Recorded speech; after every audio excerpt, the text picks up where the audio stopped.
What's up, guys? Welcome to the channel. It's your boy, World of Wrestling, here today to discuss about WWE Monday Night Raw, September 16th, 2024 review. Also, just to mention to you guys, the bets for NFL Week 2 was not too bad, but not that great either. I wish I would have gotten 3 out of 3. I gave you guys 3 picks. That's generally how I do it. I give you 3 picks, individual picks, by the way, not parlayed. And we try to see if we can cash on all 3 each week, one from each time slot. And that's how I do it here on the channel. It's the best way to keep it safe and not risk throwing so much money down. Now, unfortunately, I did bet on other things. I parlayed a fantasy football stat parlay type of thing. I had Patrick Mahomes for 200 yards. I had Cooper Cup for 40 yards, and I had CD Lamb for 40, and so on and so forth. 3 wide receivers, 2 running backs, and a quarterback. Fortunately, Cooper Cup and Patrick Mahomes did not cash on that, so I failed that parlay. I also lost 2 UFC picks out of 3. I did really terrible on that. I thought the 2 UFC champions going into their fight this weekend was going to win. Unfortunately, they did not. Um, but if you guys do follow just the NFL picks, you guys won some good money. Not to mention, if you took that Buccaneers pick that I threw out there to you guys, if you were going to bet that game, bet the Buccaneers. They had a shot to win, and they did 20-16 against the Lions. So any of you that did take that advice, good for you, because I was right about that one. I was not going to bet on that game at all. I should have bet on the Bucks. I could have won some really good money. They were plus 200 plus, and they had a good game. So I was very happy for the Bucks. I'm definitely feeling very positive about the Bucks this weekend against Denver in Tampa. So that should be a good game. But enough about the football picks. I just want to kind of recap with you guys on the bets that I did this weekend. But yeah, it was not a good week for me. Uh, if I would have stuck strictly football, I would have been at 66%.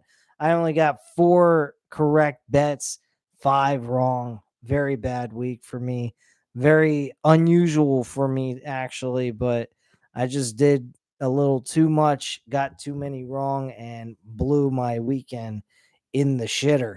But it happens. Matt 87 Eagle says that Bucks game was a nail biter to the very end. Well, obviously it should be.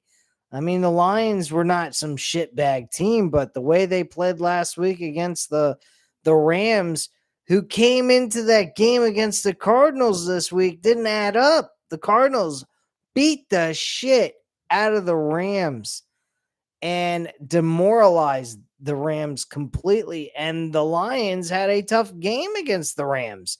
So 1-1 does not equal 2 here in this kind of situation. I actually was very disappointed in the Rams' performance. I thought they were going to have a good game and play it close. It was nowhere near what the odds were saying. And I got to tell you, I mean, the Rams were not impressive at all. And Lions just coming into this game against the Bucks at home, no less, and losing to the Bucks was a huge upset. A lot of upset games. By the way, the Falcons lost to the Eagles. Or no, the Eagles lost to the Falcons, excuse me. That was another one that shocked the hell out of me. I thought the Eagles were going to win that game, but I also had to take into account the Eagles' defense sucks. And I mean sucks. I think the NFC East is going to be crappier than the NFC South. I think the NFC South and East are switching shitty divisions at this point. But anyway, let's get into this review for Monday Night Raw. Monday Night Raw was not a bad show, fairly decent, middle of the road type of show. It had its ups, it had its downs. I mean, it wasn't as good as what I've been praising it for the last couple of weeks, but it wasn't a shit show either. So I got to give them a little bit of credit. They did some really good things here that were very enjoyable, and I did have an enjoyable time watching the show. It still ain't nowhere near what Vincent Mann has produced in the past. So thank God for that. Thank God for that. I can just tell you that anyway. Um, but yeah, let's go ahead and do this review and get out of town.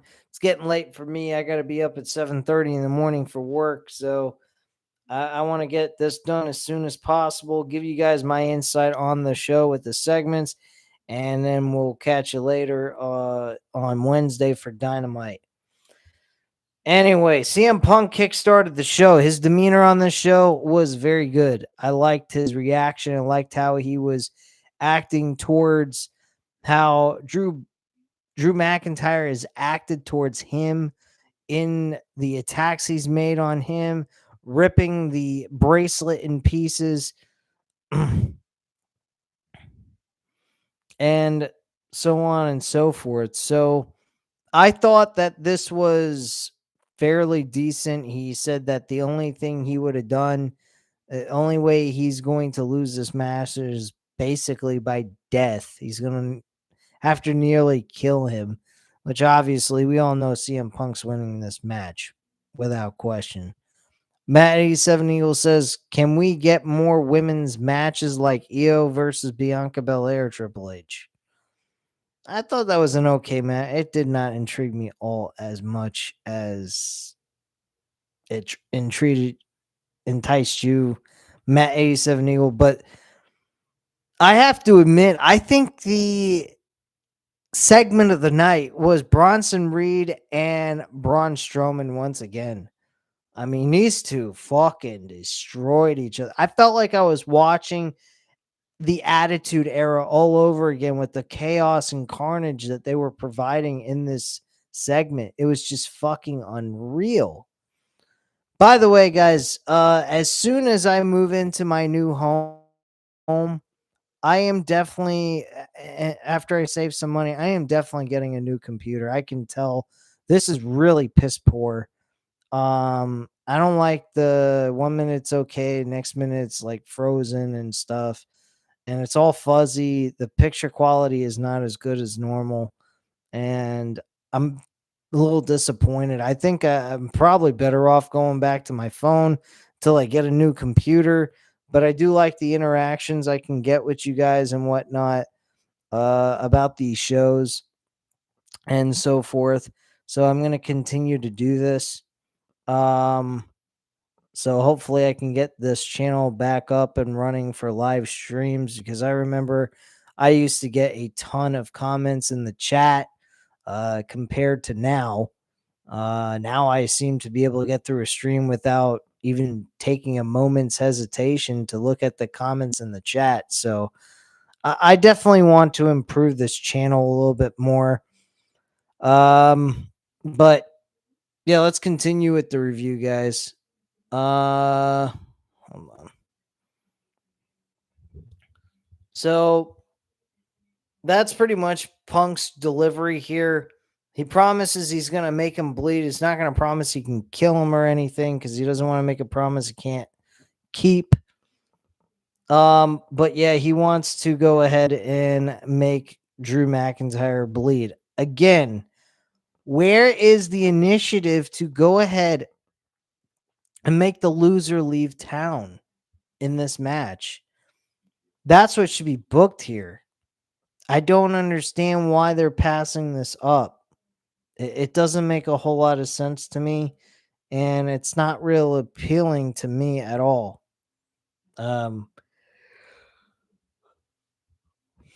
Sorry. But yeah, I think that Punk's delivery though was excellent. I enjoyed what he had to offer here. Very good stuff. Good commentary. by CM Punk and what he had to say about Drew McIntyre in his upcoming match. Next, we had Kathy Kelly interviewing Sheamus, and he says he taught Pete too well, and it's time to inflict pain to a prodigy. And people say, whatever you do, don't call him Butch.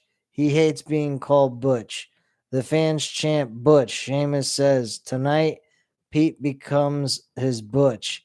He asks the fans if they are ready for banger, and he walks down to the ring. His opener match was okay. I mean, it wasn't the greatest in the world. Pete Dunne did get the win here with the shillelagh, or actually with a cricket. Excuse me. The shillelagh was brought in by Pete Dunne, and then he took a cricket bat and hit him and won the match. Uh, may I add, Joe Tessitore is getting better every single week. This guy went from being just, okay, whatever. He's there, he's talking, blah, blah, blah. This last week's episode, he was animated. He was somewhat involved. He was being the leader of the commentary group. Wade Barrett was doing color commentary like he's supposed to.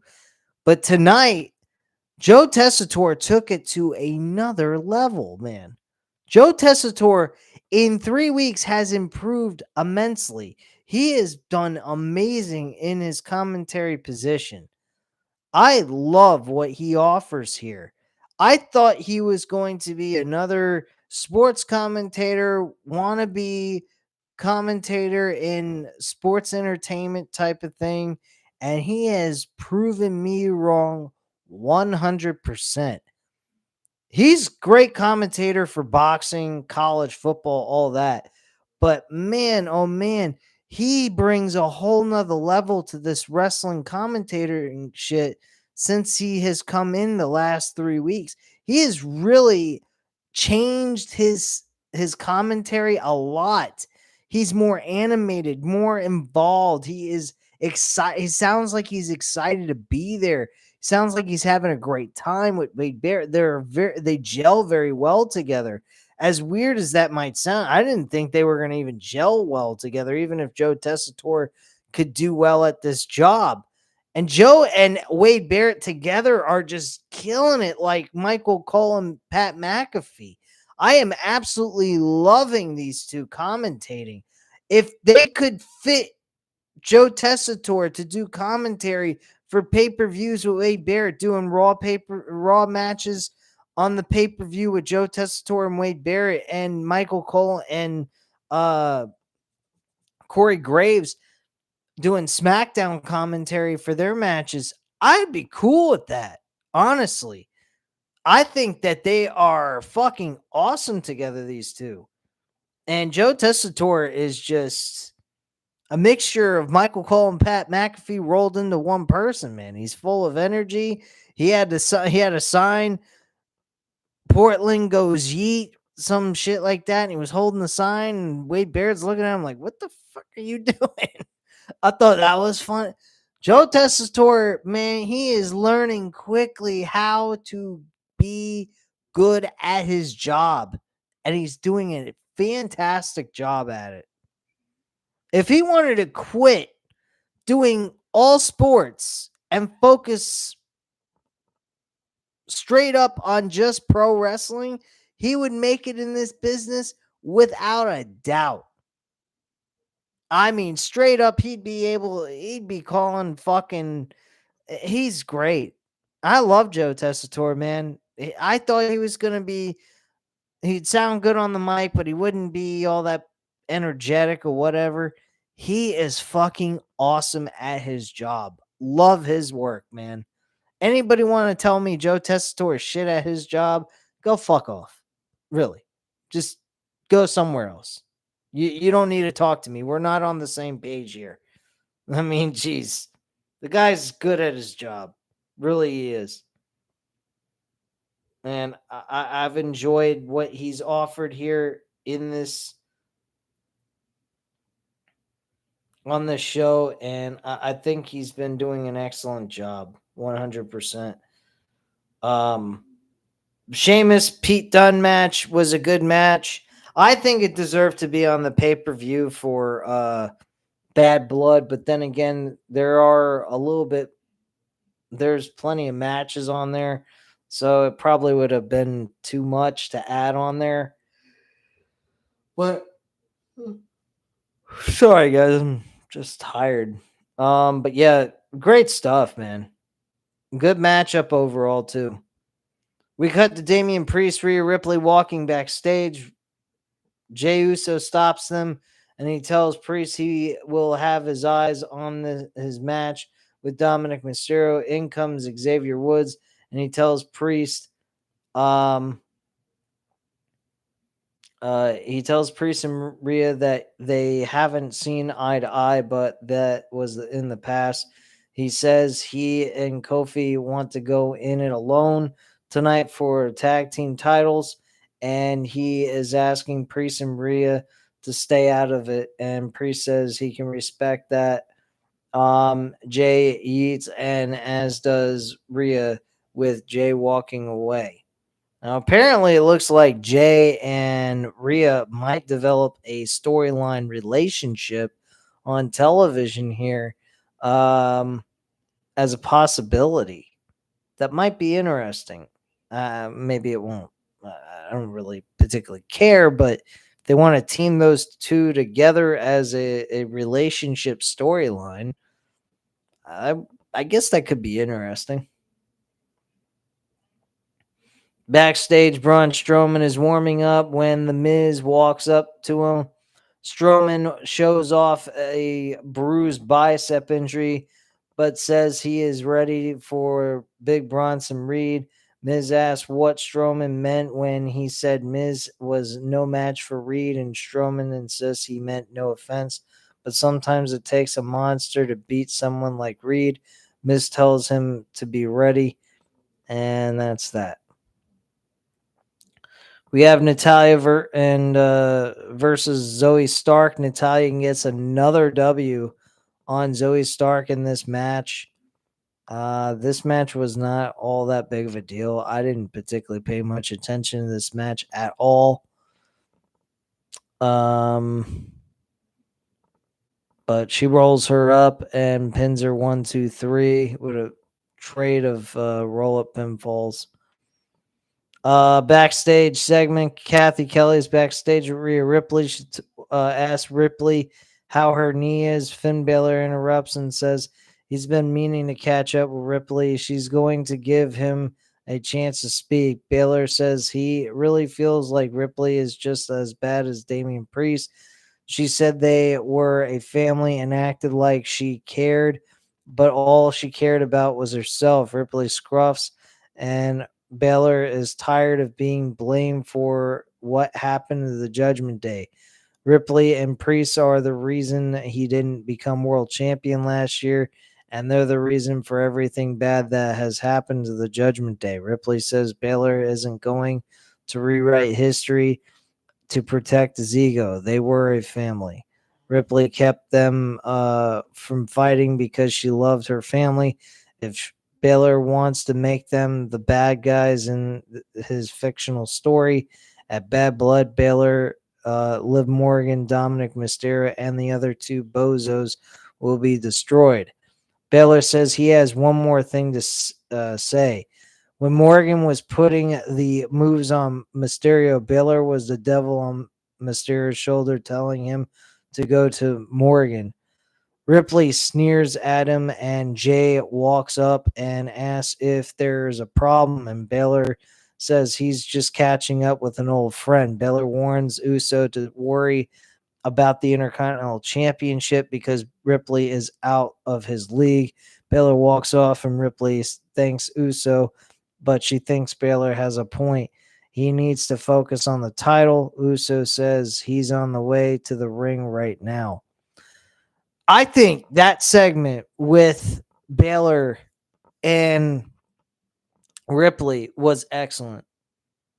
I think the commentary of Balor mentioning the smallest detail as to why Dominic Mysterio turned on Rhea Ripley makes more sense now than it did before. Because here's why. The whole entire time we saw Dominic Mysterio being chased around by Liv Morgan throughout the whole summer, Dominic Mysterio came across as if he was trying to stay loyal to his girlfriend, Rhea Ripley, which he was, believe it or not. He was staying loyal to Rhea Ripley the whole entire time. He had no intentions of leaving her. He meant what he said that go home show on Monday Night Raw, and then at SummerSlam. That's probably when you could say Baylor went ahead and talked into Dominic Mysterio's ear and said, "Look, man, get rid of her, man. She ain't worth it. She don't care about you. She don't give a shit about you. She's just using you to help herself win the women's championship." So he ends up fucking her over at the end of all of this. Great small bit of detail to touch up what happened earlier this year, like a month or two ago. I think that was excellent touch of work by Triple H and creative by adding that small bit of detail in there just to make it all that much more interesting as to why Dominic Mysterio turned on Rhea Ripley while the whole time he wasn't. He had no intentions of doing so, but he chose to go with Liv Morgan. It explains why Liv Morgan looked surprised at the end of the SummerSlam match when he turned on Rhea Ripley. She was like, "What the hell just happened?" And then he made out with her. So it was not of her knowledge that he was turning on Rhea Ripley. So nobody knew except for Dominic during that match, which makes logical sense as to why he did it. It was Finn Balor who did it. Finn Balor was the one talking him into going ahead and doing what he did. Matthew Consuelo, yo, hey, what's up, man? Nice hearing from you, man. It's been a long while since I've heard from you. I know you probably haven't seen me live. I haven't been live. I'm going to be improving the computer. I'm getting a new computer in the next couple of weeks to a month or so. But I'm not really happy with this camera, this webcam. It's really coming in terrible. I've been told by plenty of you guys.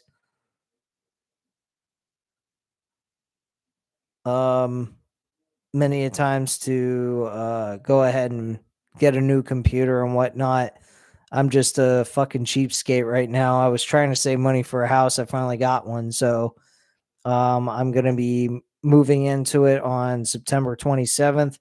So give me about October, November, I should have a new computer. Give me a little bit of time to save some money for a decent computer, brand new, like between $300 to $600. And I should be able to get one that has better picture quality than this. Matthew Consuelo says I'll have better quality. Yeah, I'm very aware of that.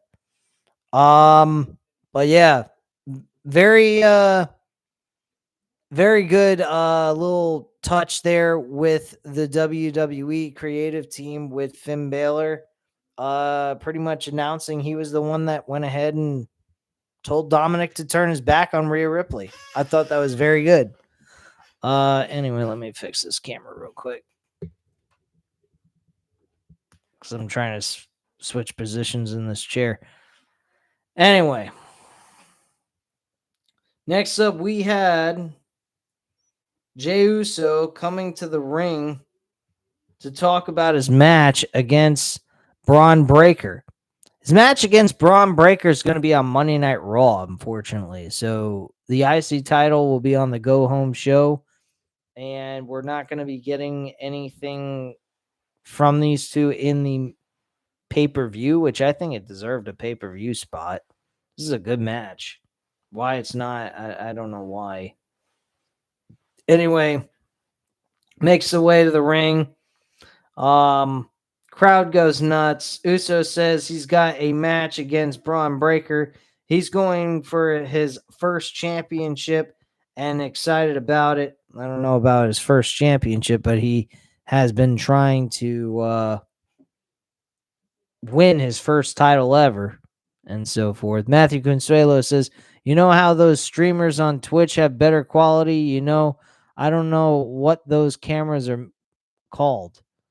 Yeah, I've tried getting a new webcam for this computer since the one on here that's built in is old because this computer is old. But surprisingly, it works very well for being an old computer and outdated. It still moves at a pretty good pace, but for streaming and all that, it's not coming in that great. And I've had a lot of people tell me that it doesn't look that good. That's why not a lot of people are tuning in for my shows as much, which I can understand why and where you guys are coming from. It's just it's money, I've officially bought a house, so I'm done with having to worry about saving money outside of just keeping up with the payments and so forth. So, but I just don't want to live from paycheck to paycheck, especially the way this economy has been in the United States. It's been fucking terrible. So I'm just happy that I'm not in that position, and I don't want to go back to that. But yeah, I'm definitely gonna improve the picture quality in the next month or so. So you guys will see me a little bit better, and the quality of the show will be a little bit better for you guys to tune in.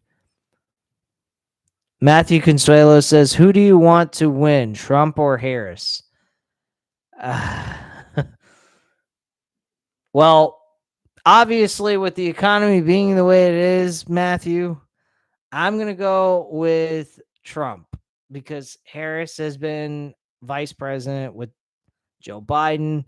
And I'm not a person that favors a political party. I do favor more towards the Republicans because the Republicans now seem to be more considerate to the lower class people than even the Democrats. The Democrats don't care about the middle and lower class people. They care more about themselves. I've heard people say, oh, Trump's a racist. He's this, that. Yeah. You go ahead and look up YouTube videos of people going out and asking the black community, specifically black ghetto communities, people in the lower class, asking them, who are you going to vote for? And they all are pretty much saying Trump. They don't care for Harris at all. They don't think they care about the black community. None of them. So, what does that tell you? I don't know. But yeah, Trump is the guy I want to vote for, and I hope he wins. I wish Harris was somebody to lean over to in case Trump's not the one to win, but Harris is an endangerment to this country. She doesn't have a fucking plan on what she's doing. And it just comes across to me that she's a bona fide certified liar, which is majority of the times that's what politicians are. I don't know why they need to lie. I don't know why they can't just do the right thing towards their own country that they're representing.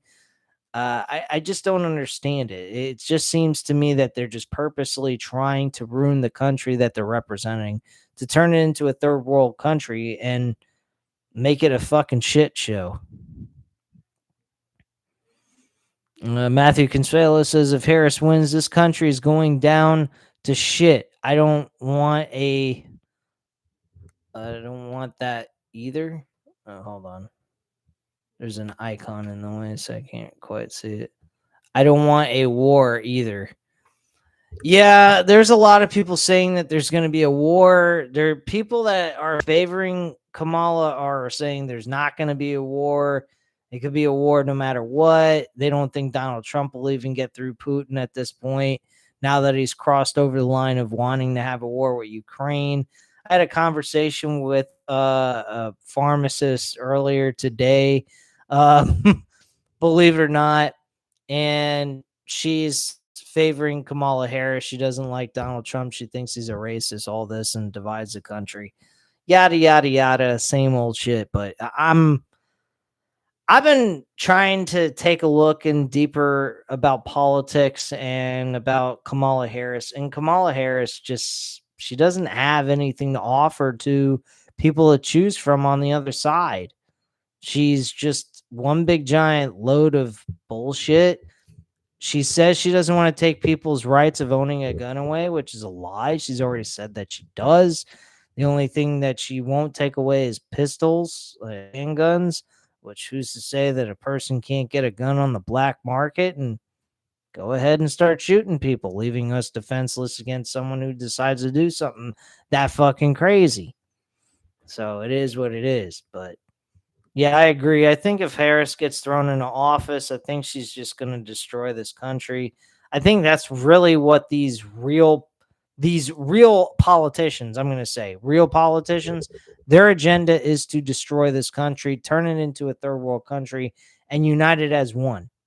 I've been saying this since 2012. I came across somebody at work who believes in conspiracy theories such as the Illuminati. I've done some research on it over the last 10 plus years, and it has mentioned that they are truly interested in destroying the country, turning it into crap, and then making it into a one world country.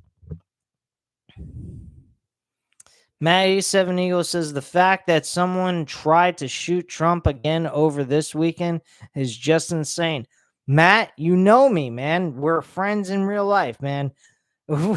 I told you this motherfucker, Donald Trump, was going to get screwed out of the election, which he did. The way that whole situation to get the results proved that there was some sort of issue here that was going on back in 2020. Then we go ahead. The next step I told you was they were going to work their fucking asses off to get this man arrested so he couldn't run for office again. And believe it or not, they have been trying to do that as well. The debate was rigged. You could tell the media moderators were actually favoring Kamala Harris the entire time, giving her more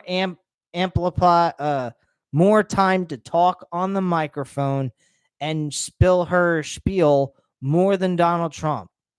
She went over her 2 minutes during that first debate, if you guys were watching it. They and then I mentioned he was going to get shot at eventually. I thought that was going to happen after he was elected. They're apparently doing it before he was elected. Now, it could be coincidence that this is happening based on what I predicted because of the fact that these people are just shooting at him at random and they're just have no connection to the political parties of the Democrats.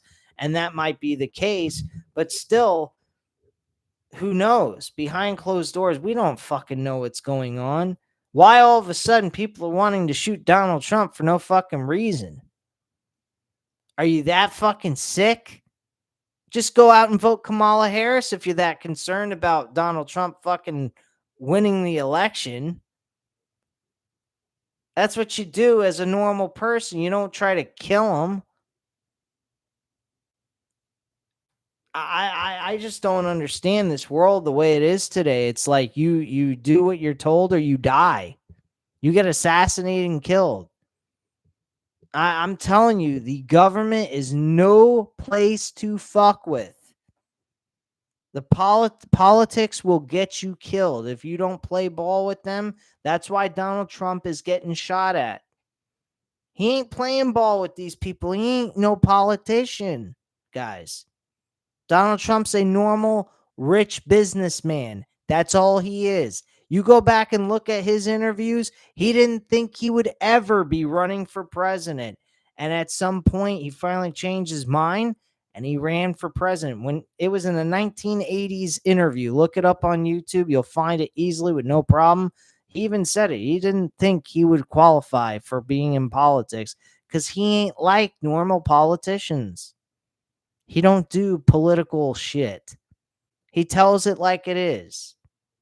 That's just basically it. Anyway, we're totally going off kilter here. We're supposed to be talking about fucking Monday Night Raw, not about politics. Even though, yeah, it is important because God knows if we get Kamala Harris in office, who the fuck knows if we'll even be watching Monday Night Raw, SmackDown, AEW, Dynamite, or any of that shit when things go down if she decides to start taking people's guns away. I'm talking about Kamala Harris. If she starts doing that, we're going to have a civil war in this fucking country. Forget about World War II. Or World War III, excuse me. What the fuck? I'm way behind on things. Anyway. Next up, we had a match for the WWE Tag Team titles with Kofi Kingston and Xavier Woods going against the Judgment Day of Finn Balor and JD McDonough. This match was decent. The ending, though, is absolutely fucking dreadful. Like, what the fuck are you doing, man? Are you serious? You got the referee outside worrying about breaking up some bullshit on the outside of the ring. In the meantime, you got Xavier Woods pinning, I think it's JD McDonough. He had him pinned. He was going to win the match, and the referee's distracted by outside bullshit. And the LWO is there to help them out, trying to even out the odds. And that distracted the referee in the whole process, causing this match to go in the Judgment Day's favor and them getting the W and walking away with the victory. Unbelievable. Meanwhile, later on in the show, we get Kofi Kingston telling Xavier Woods that he asked them to have their back during the match, and it pissed off Xavier Woods and made him really pissed off. And you want to know the truth? I don't blame Xavier Woods. Xavier Woods had every reason to be pissed off. He was saying, what are we? We're no longer a team anymore. It's just you and me because we ain't got Big E around anymore. You got to tell me it's not even that. You're sitting here telling me that you're trying to tell me that you can't even keep me in the fucking loop here. You talking to other people without telling me that you're going to go do that. Like, to me, it doesn't make Woods look like a heel here. It makes Kingston look like the heel. You got Kingston calling all the shots, not telling his partner what he's doing. I mean, that's what a team does. They tell each other what they're doing so that they're aware of what's going to happen. And I honestly don't think that Woods should be looked at as a heel here. Kingston should be looked at as a heel. And he's been doing this for months now since they started this shit with Karrion Kross and Xavier Woods. And it's making Karrion Kross look like this anti-hero character where he's not really a bad guy. He's actually pointing out truths about certain people's secrets that are hidden from the person that's dealing with them. It's very interesting, actually. So again, got to give them some credit here. But I hope they book the characters correctly, because to me, Woods is not a heel. Kingston is. But I got a weird feeling Woods is going to be portrayed as the heel here. I disagree with it. Matt 87 Eagle says, I get it. They're trying to tease a New Day split, but this is is that really the best way they could do? Or is that the best they can do? And he says, I don't blame Woods' frustrations. Neither do I. I think Woods should be extremely pissed off and say, look, you know what? When you can, when you got ideas what you're going to do, why don't you come back and talk to me about it? How about that? And when you can do that, we can be a team again. Otherwise, I'm done. And that's what he should have done and walked off. And you can't look at him as a heel in that situation if he even did that, honestly. But it is what it is.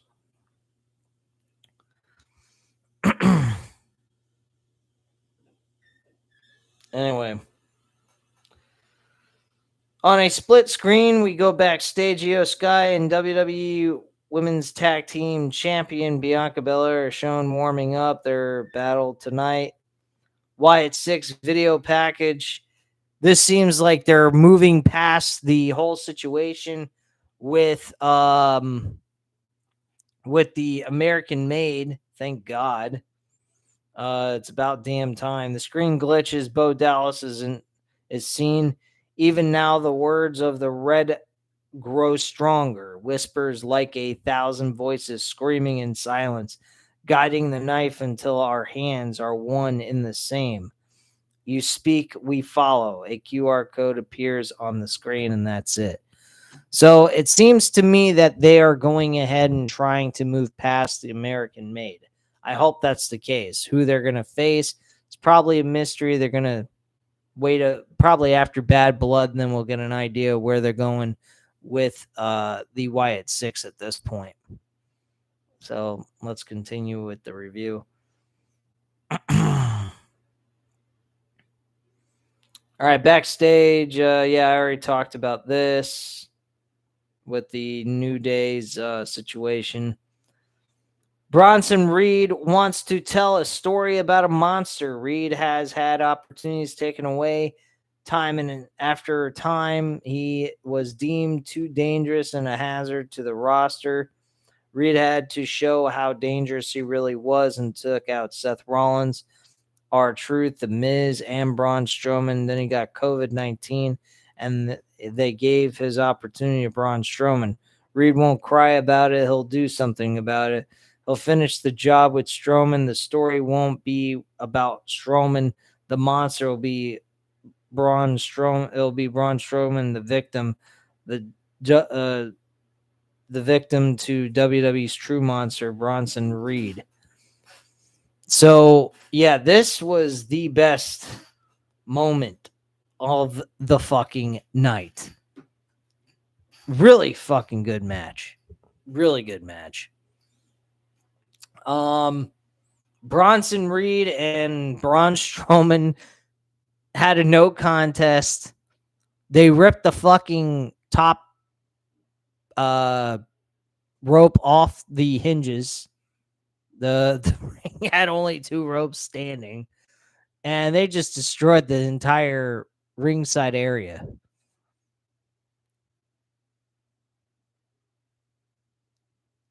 Matt 87 Eagle says, I wouldn't call it a match. I would just call it a brawl. That's pretty much what I call it too. It was a no contest. Absolute fucking chaos. Felt like an Attitude Era type segment. Absolutely loved it. These two have been, every time they've been put together, they've done the best work together. I don't know why these guys are not being rewarded a fucking spot on a pay-per-view. I do not understand that. This has been an outstanding couple of moments with these two on television. They have done some excellent work together, and I've been very impressed with what they had to offer. Why they haven't been placed on the not the main event, but the pay-per-view card of some pay-per-view, put it on fucking Survivor Series, please.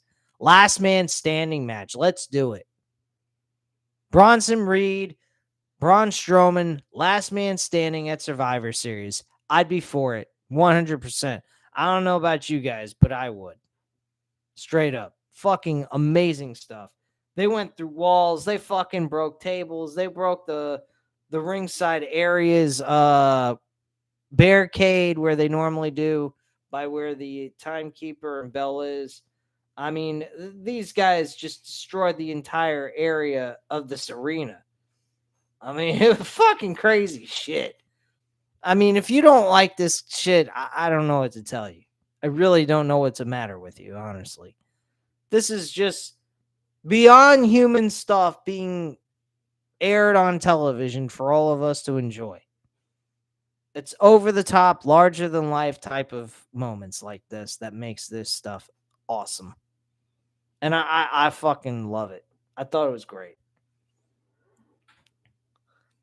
Footage shows the insanity from moments ago of Bronson Reed and Braun Strowman. Blah, blah, blah. Raw GM Adam Pearce is backstage with the referee. Pearce is on the phone and wants updates on Bronson Reed and Braun Strowman.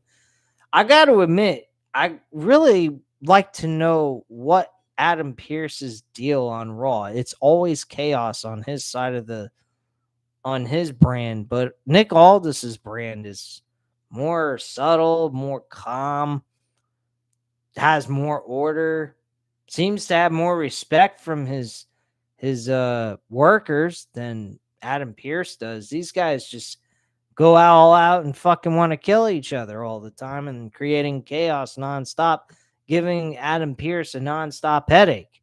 Why he's not even going ahead and wanting to do something about it makes no sense. Hence why I don't understand why he didn't say, look, you know what? You two have given me a fucking migraine headache over the last couple of months. And to spare me the bullshit, I want this Hell in a Cell match to be the last match you guys ever interact with each other on the same brand. So whoever loses leaves the fucking brand. Over and done with. I got a trade available to trade one of you out, whoever loses, and I will be introducing them after Bad Blood. And that's what I would have done.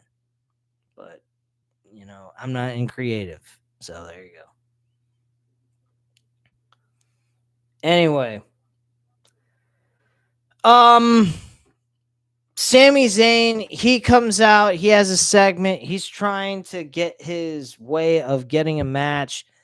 He's basically Terrence Crawford asking for Canelo Alvarez for a fucking championship fight in boxing. Begging him, please, give me a fight, give me a fight. At least though Sami Zayn had a W over him for the IC title. Now, this is different because this is for the World Championship, which Sami Zayn has yet to accomplish. WWE or World Championship. So, personally, I think Sami Zayn was pushing real hard for this in this segment again. Ludwig Kaiser comes out of the woodwork. He basically tells him, look, man, you're going to go ahead. You keep pushing for this, but you're not going to get it. You're not world championship material, so on and so forth. Sami Zayn tells him, look, you know what? You ought to stop talking for Gunther. You don't need him. He doesn't need you. And why don't you just come out here if you're going to talk to me? Talk for yourself. Then Gunther comes out, kind of looks a little frustrated, acting as if, like, you really going to not have my back on this one? And Ludwig Kaiser says, you know what? I really want to get something off my chest. He acts like he's going to say something to Gunther instead. And he ends up walloping fucking Sami Zayn on his ass, beating him down. And then Gunther looks at him and gives him his answer as to, no, I'm still not going to face you. Obviously, by next week, the answer will be yes. How they get him to say yes is beyond me, but he will get a world championship match. This has all been based on a trying to convince Gunther to take the match anyway, even though he keeps rejecting it regardless. And it's obvious because of the fact he's already lost to him this year for the IC title. So there you go. Anyway, next.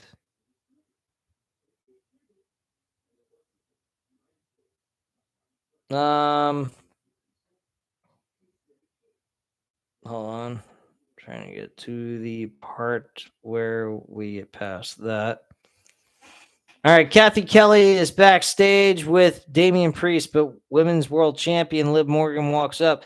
She calls Priest and Ripley two lonely, desperate losers trying to hang on to their old spotlight. Priest says when Ripley gets her hands on Morgan, she'll shove her, set down her throat. I have no fucking idea what the hell that was. Logan James says hello. Hello, Logan. As for Dominic Mysterio, Morgan needs to kiss him goodbye.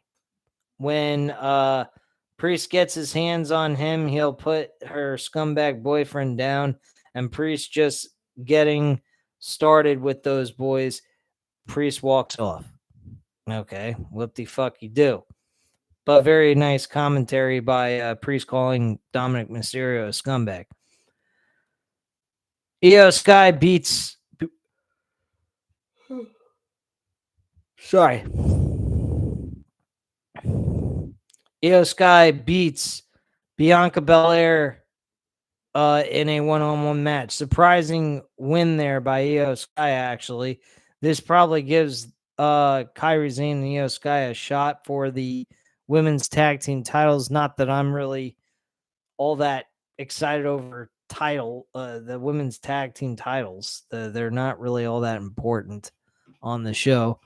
Logan James says, absolutely thrilling to watch. Sky and Belair delivered an unforgettable match that kept everyone on the edge of their seats. I thought it was a good match, but the reason why I wasn't so intrigued, Logan, was because it's based on the women's tag team titles. And I don't particularly care for the women's tag team titles. They're going nowhere. So that's kind of why I didn't have so much excitement for it. Maybe I ought to go back and check it out and see what the excitement is, because Matt 87 Eagle also said the same thing, that was a very good match. But I kind of was going in and out. I was looking at my cell phone, looking at stuff on other sports, the Eagles game as well, and so forth for football. And I just wasn't, I kind of was just going back and forth. I felt it was a good match. I don't think it was trash. I don't think either one of these two women are trash wrestlers by any means. But it's just based over the women's tag team titles, so I wasn't too excited over it. And I guess that's probably why I wasn't so over excited about the match itself.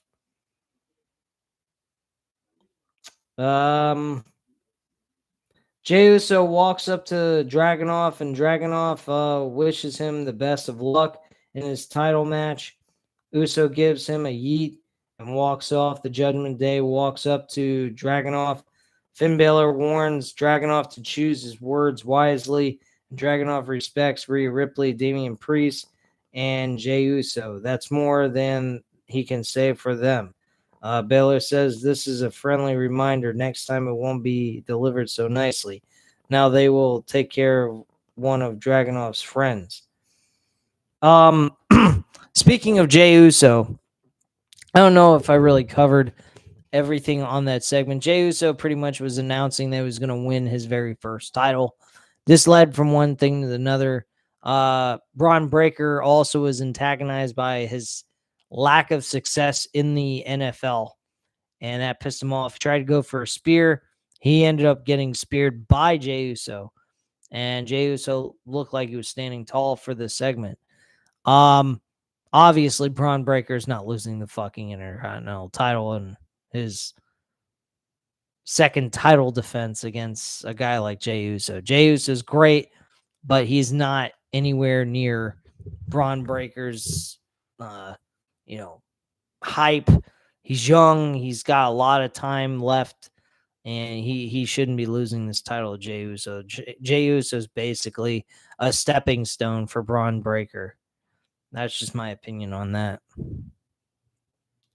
Anyway, the main event was Dominic Mysterio versus Damian Priest. Damian Priest ends up winning this match. Fairly decent main event here.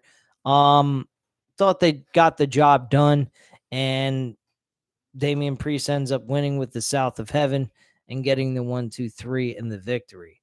After the match was over, though, Judgment Day got their revenge, beat the shit out of both Damian Priest and Rhea Ripley, and getting a huge send off to the end of the show with them standing tall, beating the shit out of their enemies. And that's pretty much how the show went off the air. So again, like I said, this was a middle of the road show, fairly decent show. It did have some really good stuff. And they did an excellent job here with just the storylines and so forth. Matches were pretty good. I won't say they were shit. But yeah, I think that this show is middle of the road. But that segment with Braun Strowman and Bronson Reed was just absolutely amazing. And I enjoyed the living crap out of that. Those two deserve a spot on the pay-per-view. At a Survivor Series Last Man Standing, I'd be all over that fucking shit. I really would. But anyway, guys, that's all I have to say at this time. It's getting kind of late for me. Anyhow, I appreciate you guys coming in, saying hello, leaving some comments in the chat, having some interaction with me. We actually went for an hour here, more than usual, since I've come back to doing live shows. And usually I used to do like about an hour doing like reviews or just talking about wrestling news and so forth.